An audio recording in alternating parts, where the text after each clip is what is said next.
جو جسم ہے اس کی ضروریات بھی ہیں اور روح کی بھی ضروریات ہیں۔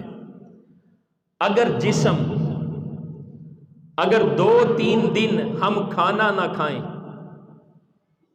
بھوکے رہیں، تو جسم کمزور ہوگا،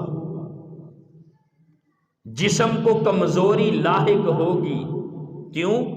اس لیے کہ جسمانی جو ضرورتیں ہیں وہ خوراک کے ساتھ، پانی کے ساتھ، کھانے پینے کے ساتھ یہ جسم کی ضرورتیں پوری ہوتی ہیں۔ اگر بندہ 2-3 دن تک نہ کھائے پیے تو اس کا جسم کمزور ہوتا ہے۔ جسم کی ضروریات کھانے پینے سے وابستہ ہیں، اور جو روح ہے اس کی ضروریات کون سی ہیں؟ روح کی ضرورتیں کون سی ہیں؟ یاد رکھے، روح کی ضرورت نیک اعمال ہیں، روح کی ضرورت اللہ کا ذکر ہے، اور روح کی غذا اللہ کی یاد ہے، اور روح کی غذا تسبیحات ہیں، اور روح کی غذا ذکر اذکار ہیں۔ جس طرح جسم کی ضرورتیں ہیں اسی طرح روح کی بھی ضرورتیں ہیں۔ اگر ہم دیکھیں تو ہم اپنے جسم کی ضرورتیں تو پوری کرتے ہیں، لیکن جو انسان کا اصل روح پر روح ہے اس کی ضروریات کو ہم پورا نہیں کرتے۔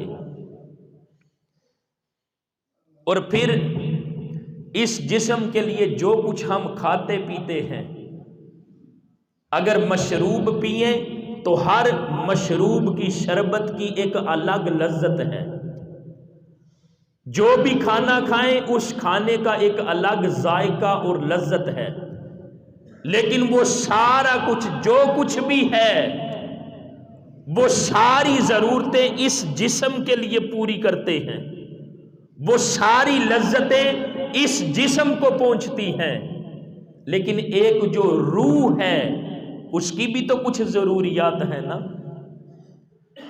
اگر بندہ نماز پڑھے تو نماز سے روح کو ایک لذت ملتی ہے، ایک لطف ملتا ہے۔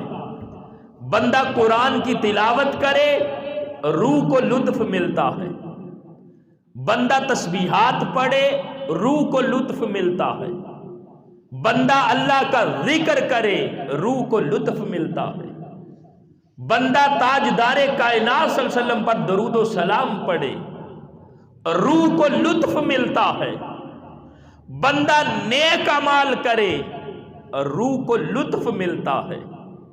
لیکن اے انسان، تو 2 چیزوں کا مجموعہ ہے، ایک ہے جسم اور ایک ہے روح۔ اے انسان، تیرا سارا زور تن پروری پر لگتا ہے، اس جسم کی پرورش پر لگتا ہے۔